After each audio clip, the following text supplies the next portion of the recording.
নমস্কার।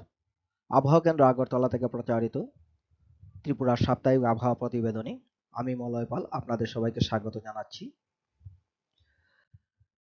গত সপ্তাহে বৃষ্টিপাতের দৃশ্যপটের দিকে লক্ষ্য করলে আমরা দেখব গত সপ্তাহে বৃষ্টিপাত হয়নি, অর্থাৎ আবহাওয়া শুষ্ক ছিল।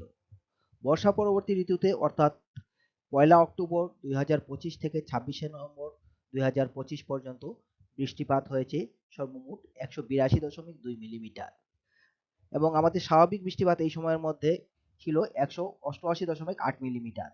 অর্থাৎ আমরা বলতে পারি যে বৃষ্টিপাত ওই সময়ে স্বাভাবিকই ছিল। সর্বোচ্চ তাপমাত্রার দৃশ্যপট লক্ষ্য করলে আমরা দেখব যে গত সপ্তাহে সর্বোচ্চ তাপমাত্রা ছিল ২৮ ডিগ্রি সেলসিয়াস থেকে ৩১ ডিগ্রি সেলসিয়াসের মধ্যে, যা একদিন স্বাভাবিক থেকে বেশি এবং বাকি ৬ দিন স্বাভাবিক ছিল। গত সপ্তাহে সর্বোচ্চ তাপমাত্রা রেকর্ড করা হয়েছে ৩১.৩ ডিগ্রি সেলসিয়াস ২০শে নভেম্বর ২০২৫ আবহাওয়া কেন্দ্র আগরতলায়। গত সপ্তাহে সর্বনিম্ন তাপমাত্রা ১৫ ডিগ্রি সেলসিয়াস থেকে ১৮ ডিগ্রি সেলসিয়াসের মধ্যে ছিল, যা একদিন স্বাভাবিক থেকে বেশি এবং বাকি ৬ দিন স্বাভাবিক ছিল। গত সপ্তাহে সর্বনিম্ন তাপমাত্রা রেকর্ড করা হয়েছে ১৪.৬ ডিগ্রি সেলসিয়াস ২৬শে নভেম্বর ২০২৫ আবহাওয়া কেন্দ্র কৈলাসহরে।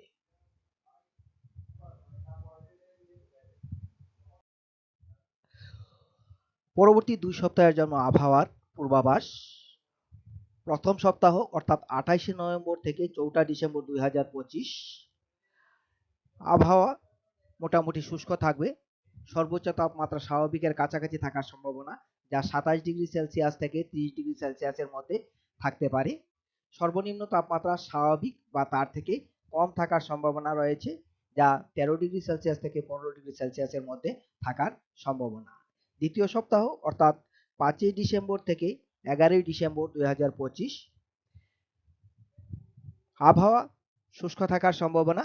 সর্বোচ্চ তাপমাত্রা স্বাভাবিকের কাছাকাছি থাকবে, অর্থাৎ ২৬ ডিগ্রি সেলসিয়াস থেকে ২৯ ডিগ্রি সেলসিয়াসের মধ্যে থাকার সম্ভাবনা এবং সর্বনিম্ন তাপমাত্রা স্বাভাবিক বা তার থেকে বেশি থাকার সম্ভাবনা রয়েছে, যা ১৩ ডিগ্রি সেলসিয়াস থেকে ১৬ ডিগ্রি সেলসিয়াসের মধ্যে থাকতে পারে। আমাদের পরবর্তী আবহাওয়া প্রতিবেদন প্রচারিত হবে আগামী বৃহস্পতিবার অর্থাৎ ৪টা ডিসেম্বর ২০২৫। ধন্যবাদ।